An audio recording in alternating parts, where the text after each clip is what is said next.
Hey everyone, welcome back to my channel. My name is Jade if you are new, and if you are a continuing subscriber, thank you very much for dropping by to watch another one of my videos. Please like and subscribe to my channel. It just helps me to know what you guys like, what you don't like, and feel free to leave a comment. I will always try and comment back if I can. So today's video I'm actually really excited to talk about because as you guys probably know, or if you don't know, I'm actually a big horror buff. I love horror films and I just don't find them scary, but I love watching them. If you guys know of a film that is really, really scary or that really creeped you out and you want me to watch it, because I'm desperately trying to find one that's actually going to scare me, because I haven't actually found one that scared me for quite a few years now, to be fair to it. Most of them I find I'll jump a bit, or if I'm not concentrating and then something happens, I will jump. But most of the time I just love the film itself. So, the movies that I am going to be doing comparisons on is The Grudge 2004 versus The Grudge 2020.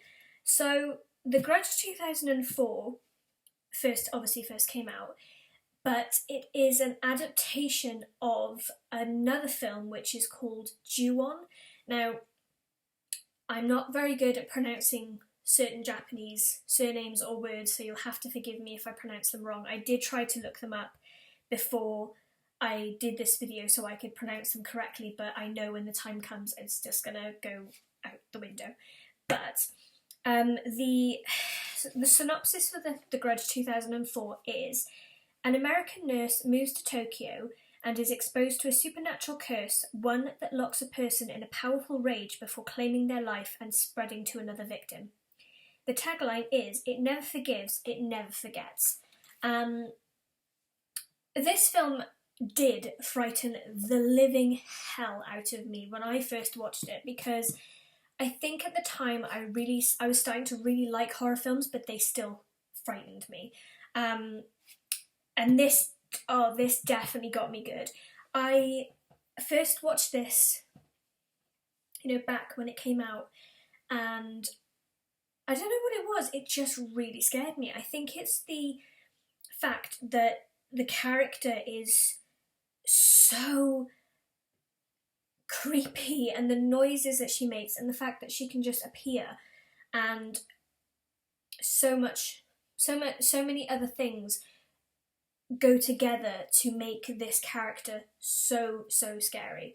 I think the storyline behind it was very good. I do like the fact that it was different. When it first came out, it was different. There wasn't another film out there that kind of covered this apart from Ju-on, which was the full Japanese version. What I've done is I'm not really talking about specific things in these films to put them versus, because I think that the storylines they're different. It's the details, it's what's hidden in the details is what I seem to love the most about these two films, or especially the first one. So I will start with The Grudge 2004, and then I will go on to The Grudge 2020. So, one thing I found really interesting is the whole cast and crew they went through a ceremony where they were blessed so that nothing bad could happen to them whilst they were filming. Now, I didn't realise that was actually something that you could do. I don't know whether that is something that's just a Japanese thing because they want to keep the set and the cast and crew safe. I'm not entirely sure. When I read it, I thought it was actually just really interesting to figure out that actually happened. The other thing that I really liked about this film was the DVD cover. It doesn't need to have so much going on in it. It's very basic, really, if you think about it. There's just the DVD title, and then there's the partial character's face, just her eye, and that's it, really. And I think that is scary in itself. There is or could have been so many different things that they could have done to the front of that DVD cover to make it really scary, but they didn't need to. They just literally had the character's face, the title, the tagline, and I think maybe the name of the director or maybe one of the other characters. I think Sarah Michelle Gellar's name was on one DVD cover I've seen. There's two different ones. The one is the main one, which is the one I've just described, and then the other one, I'll see if I can try and find the two photos, and if I can, I'll pop them up here somewhere. But the other one is... Now, I'm going to pronounce this character's name really, really badly. I think that the pronunciation for the character is Kyoko, and when she opens her eyes really, really wide, and she sort of does that, like, she opens her mouth to do the croak / death rattle, as it's called, and that's also on the front cover of another DVD I've seen.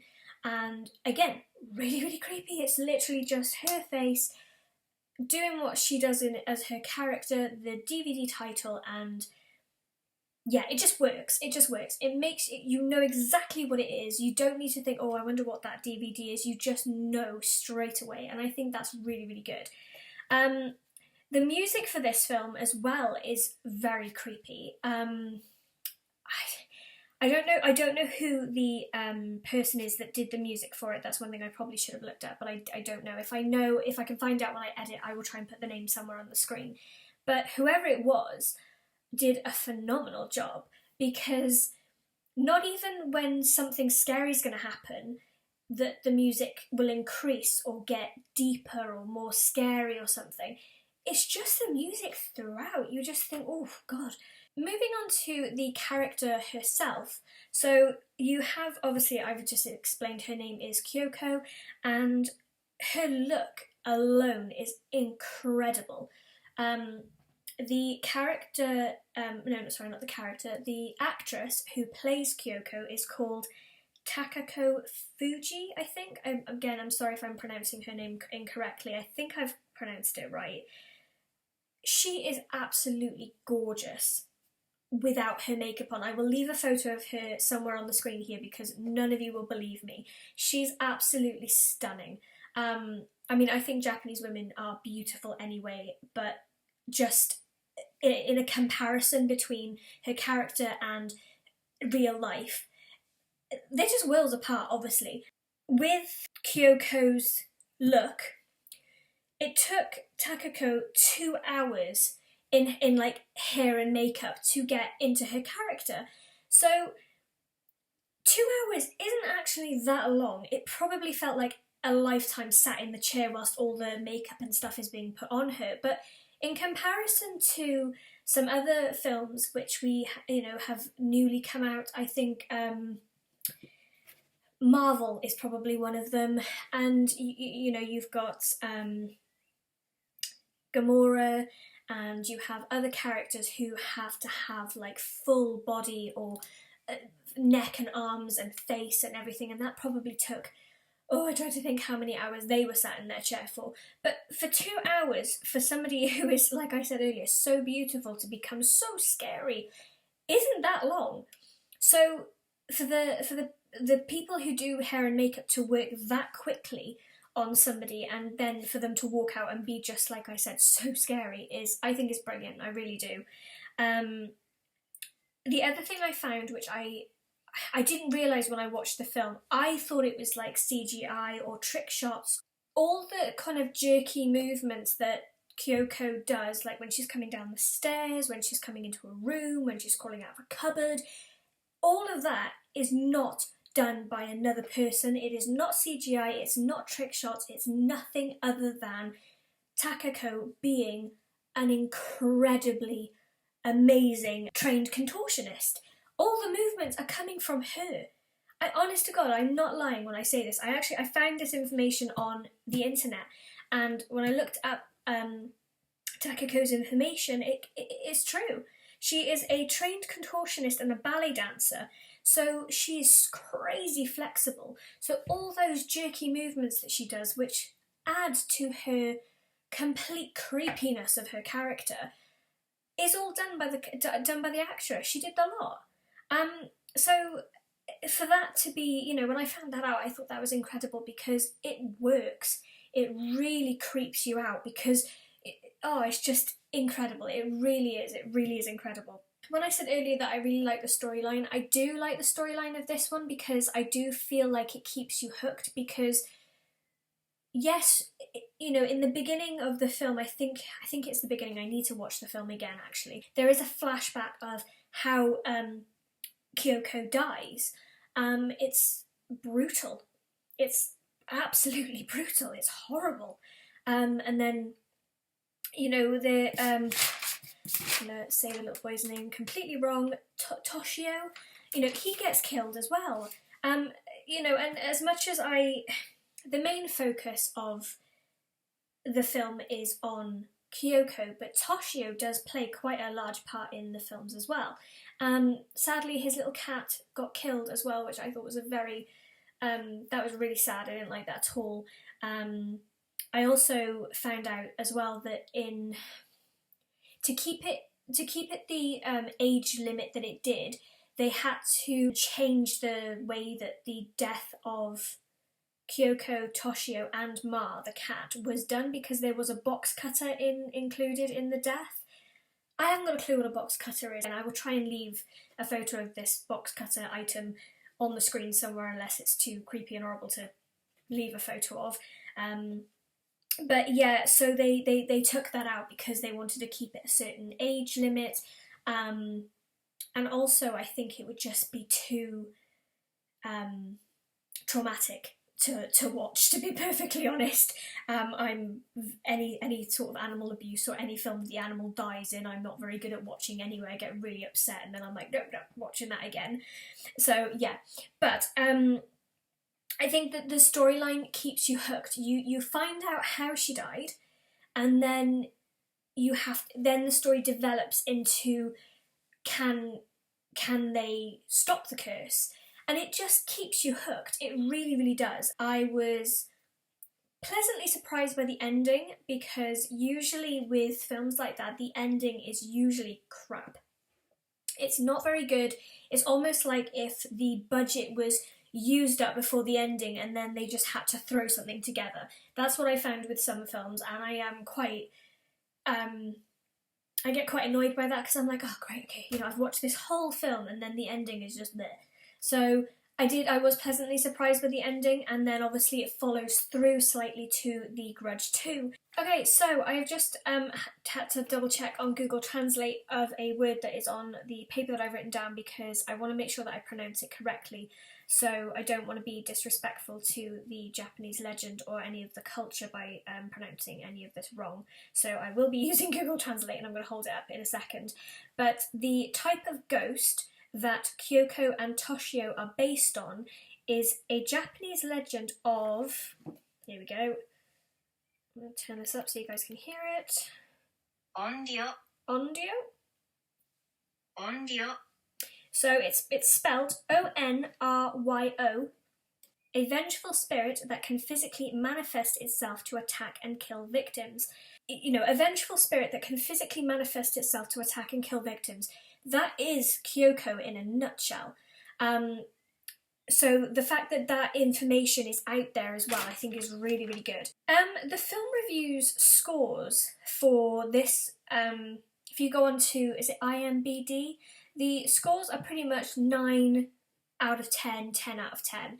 Pretty much everybody really, really liked it. I think there was only a couple of people who made comments saying that they just thought that The Grudge was just an adaptation of Ju-on, and I think the director, he was happy to make The Grudge because he wanted to better Ju-on and also change things that maybe he wasn't quite happy with Ju-on.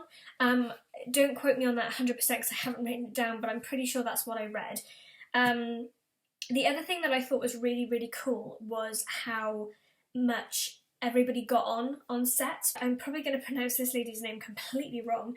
Is it Kate Caddy?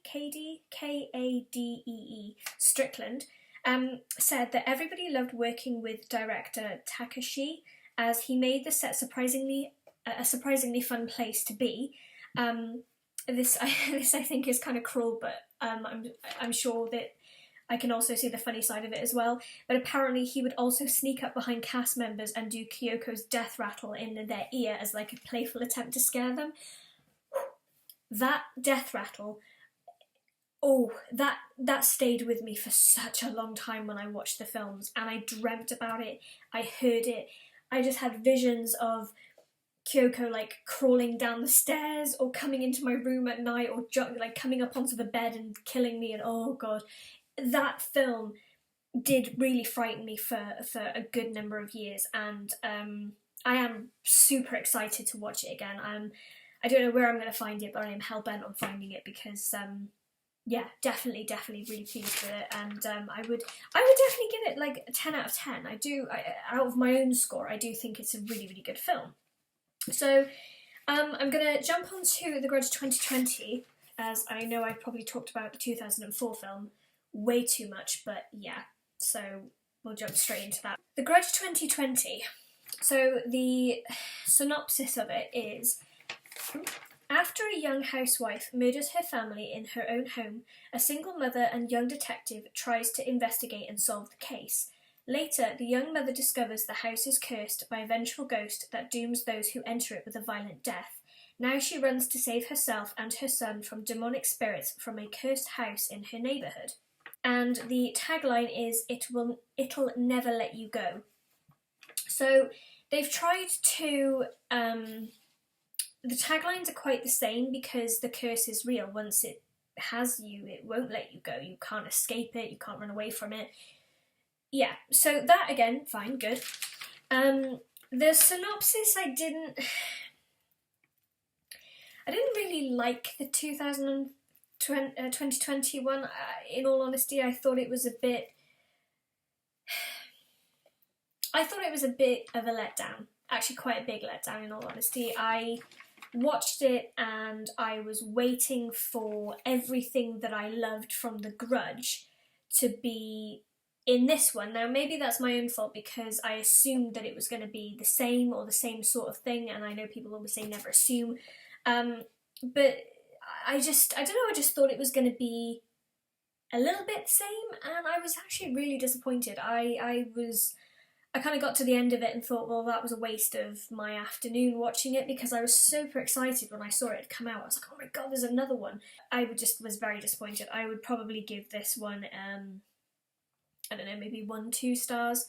Yeah, wasn't really happy with it at all, to be fair, and I wouldn't recommend it to anybody else. The director actually confirmed that this film, the 2021, actually takes place during the events of The Grudge 2004 and The Grudge 2 2006. So Kyoko's curse is obviously spreading because this film is actually based in America. It's nothing to do with Japan. One thing I thought when I read this, I thought that was actually pretty cool, which I'm surprised actually the Grudge 2004 didn't do this, because I think it would have actually worked quite well, especially with the scare factor, because Kyoko's hair is such a big part of the storyline. It's a big part of her character. It has lots of different uses for her to maim and kill and help with her vengeance plan. For theatrical release, the posters displayed outside theatres were decorated with black hair extensions. That I thought was really ingenious, and whoever came up with that, definitely, I thought that was brilliant, because whatever the poster was for The Grudge 2020, the hair will obviously, it'll blow in the wind, and I just think that was amazing. I really do. So, good on whoever came up with that. So the film received an F in a cinema score, which is the worst possible score, and only 20 other films have received the F score. Again, I can't say I'm surprised because I didn't like it personally. Now, I'm not I'm bashing this film quite badly, and I don't mean to. I'm just giving my honest opinion on it. There are people that are going to watch this film and going to think it's absolutely incredible, and that is absolutely fine, because that's your opinion, and I am not knocking anyone's opinion, I'm just giving my own opinion. I love B movies, for God's sake. If you go onto Sky and you scroll down to like the horror channel, I love those films. I think they're amazing. Not obviously scary, but I just like watching them. I think they're really, really good. So my range of films for horror, it's very, very wide, you know, from B movies to like The Grudge 2004, which was quite, in my mind, scary. So yeah, but I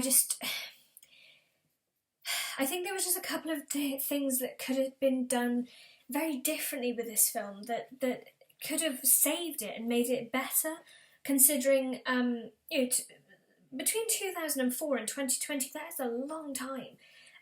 And considering the films that do come out these days, I would have, I think I would just have expected better, really. So, but yeah, anyway, I'm going to try not to bash it too much, because otherwise it's going to be a bit mean. So, this one was quite interesting. So, in The Grudge 2004, I said Takako's makeup to turn into Kyoko took 2 hours. So that's 2 hours for one character. The makeup process for The Grudge 2020 for each of the actors playing ghosts took 3 to 4 hours. Now that is quite a big leap from the 2 hours that Takako had to sit in her makeup chair for. In the 2020 version, Kyoko, she only has 7 to 8 seconds of screen time. I think that's absolutely nuts, because it's her curse. Without her, how can there be a curse? I mean, obviously, once the curse spreads from person to person, that's how it spreads. But she's like the main character of the Grudge films. You might as well not call it The Grudge if you're not going to have Kyoko as quite a big part of it, even if she's in the background. And you have other people who have been taken over by her curse in the forefront. You still need her a little bit more than 7 to 8 seconds. That's my personal opinion, anyway.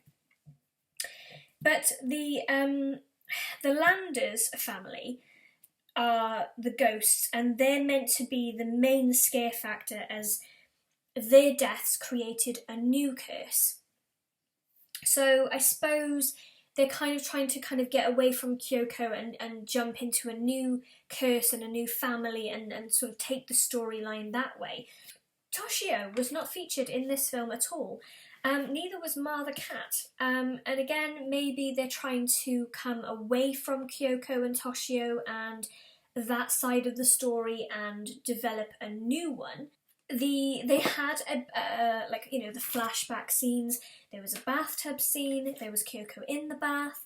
But even those scenes, I did not find scary. I thought they were. I could have been watching anything, personally. And I also think, I mean, it's probably quite difficult, because with the makeup and the hair and stuff, especially with water, unless you have like water resistant makeup. I'm not a makeup artist, so I wouldn't have a clue what they can and cannot do. But I just think that Kyoko in The Grudge 2020, she didn't look scary. She didn't look anything like Kyoko.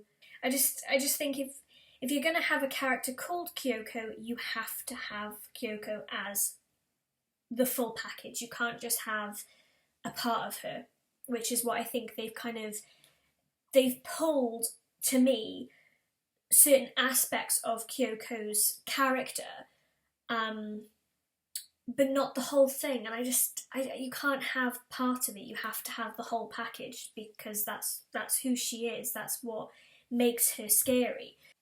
The curse part worked really well for its delivery.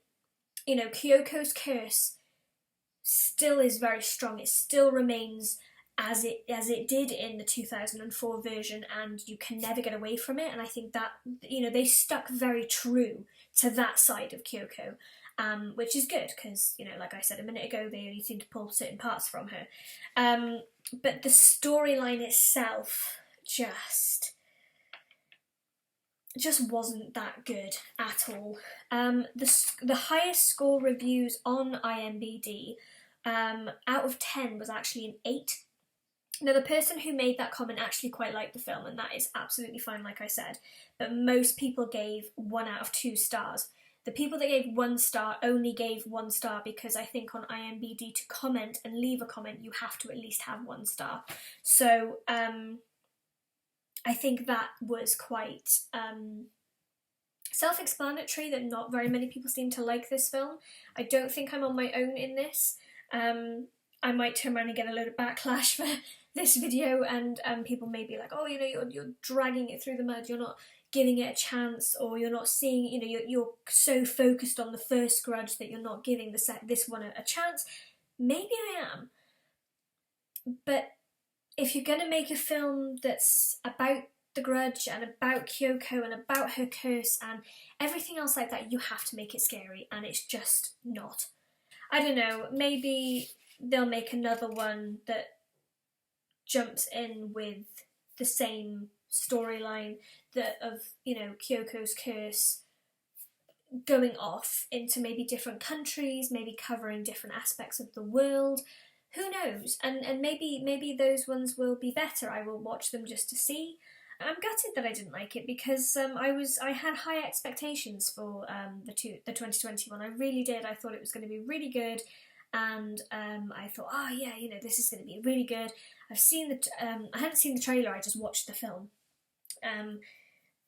Because as well I find that a lot of trailers give away too much, so I thought, no, I'm not going to watch the trailer, I'll just watch the film. That is my kind of comparison between The Grudge 2004 and The Grudge 2020. If you guys have seen the films, whether it's The Grudge 2004 or whether it's The Grudge 2020, leave a comment down below and let me know what you guys thought. Even if you're going against what I've said and you think that The Grudge 2020 was absolutely incredible and it blew your mind, I'm not gonna disrespect that, and I'm not gonna be like, oh well, you're wrong, blah blah blah. I just want to know. I just want to see what other people's views are on the film. I would actually be really, really interested to find that out, because, you know, maybe I am being too hard on it, I don't know. But yeah, leave a comment down below, let me know what you think, and yeah, I will comment back as soon as I can on those. Thank you very much if you have stuck with me through this long of the video, I really appreciate it. Don't forget to like and subscribe to my channel, and I will see you guys all in my next video. Bye!